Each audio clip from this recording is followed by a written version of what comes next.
Бөкен көрдім жалғызлаққан далада, дамыл табар жоқ қой сенде панада. Аясам да сенің жетім күйіңді тағысың ау бауыр басқан далаға. Отарымды жақын айдап барамын, қанды қол деп ойламашы қарағым. Үйір болсаң жатырқамай жақындап, күтіп бағып қамқорыма аламын. Жетім еткен нендей тағдыр өзіңді, тыңда аруым сәл кідіріп сөзімді. Ақпан қыста сенің лаққан жүрісің ойға салды кәрі шерлі сезімді.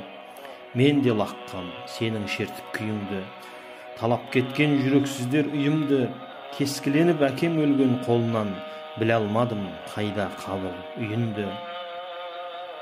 Түрмесінде шешем менен зарыққам, қатыгездер адамы жоқ зар ұққан. Сұм мергеннің шалындың ба көзіне, сен де мендей жетімбісің тарыққан. Сұм жалғыздық жараспайды жандарға, мылтық кезеу тағылық қой аңдарға.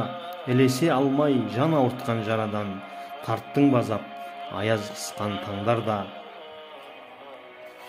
Тән жарасы қинады ма аруым, мүмкін емес үйіріңнен қалуың.